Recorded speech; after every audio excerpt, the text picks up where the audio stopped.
guys, welcome back to my channel. This is Retired Agent Talk. I am your host, Paul Silva.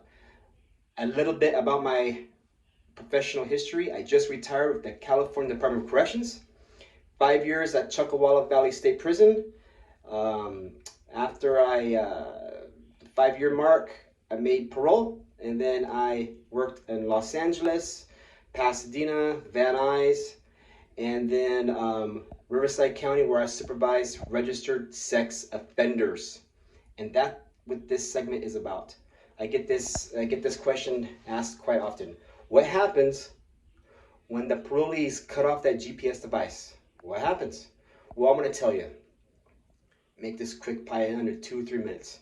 Okay, they're on the GPS device. This GPS device is being monitored 24/7 by another company.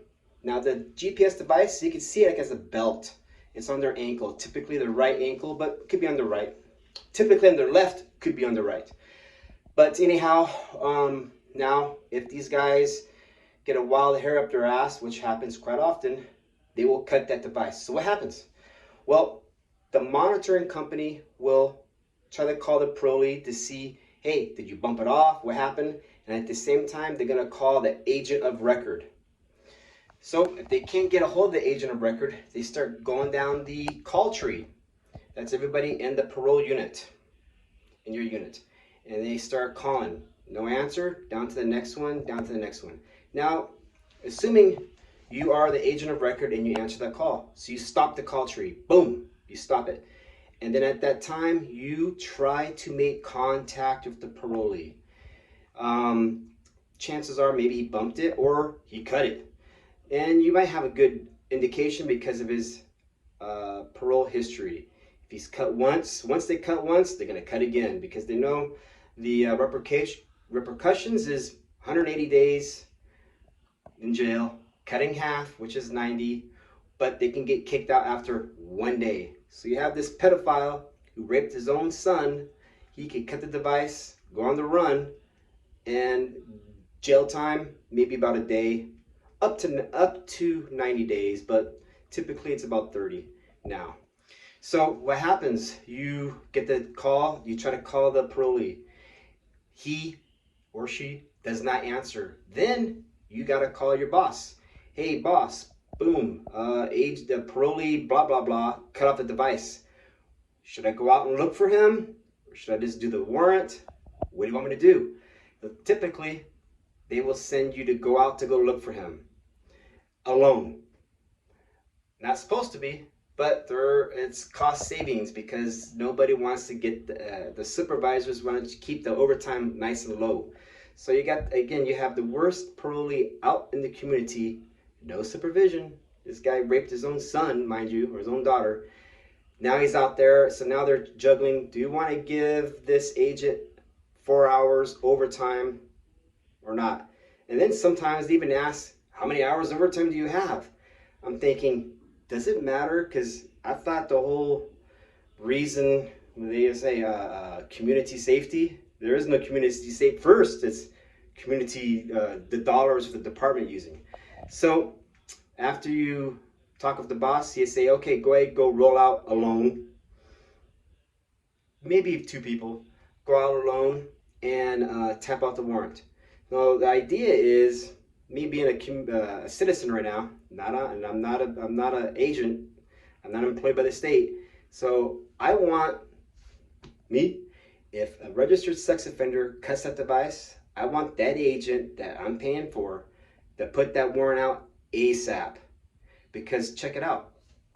What if they him and haw, oh, we have 24 hours, we have the next day, it's Sunday, we could wait till Monday morning to do it. That's the bullshit parole policy, right? But what if the officer rolls up on the parolee, walking the streets, runs his name? Yeah, he's on parole, but there's no warrant. Has it happened?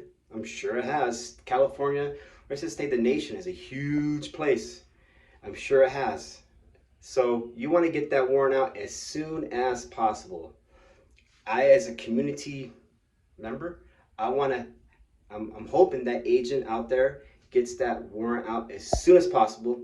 That way, his parole stops, which I can care less. But if he gets contacted by police, he gets taken away from the community into jail.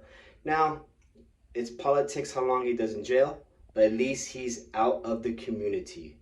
So in a nutshell, that is it. The parolees, they're monitored 24/7 by a company. Once it's that GPS is cut, the little wires get cut, their little light gets broken, they call the agent of record, and then hopefully they get a hold of an agent to get that warrant out as soon as possible, because that's what you want to do. That way, hopefully, he's not on this drug-induced crazy ass weekend, because every night's a weekend to these guys. And if he's pulled over by the cops, gets taken to jail. Now, as far as agents, the teams that used to go looking for these guys do not exist anymore. Now, as agents, can we locate them? Oh yeah, there's been plenty of times in the past before I retired. I could have found these guys. Me and another agent or two, we could find them because we know where they hang out. We see these guys every month, a couple of times a month. We know where they're at. We could locate them. But does the department want to pay? Because if you want good service, you got to pay. You want half-ass service? You're going to get half-ass work. So sometimes that's what happens, unfortunately. So once the parolee is arrested, then the revocation process starts. And that's going to be in part 2. So if this video was good, stay tuned for part 2.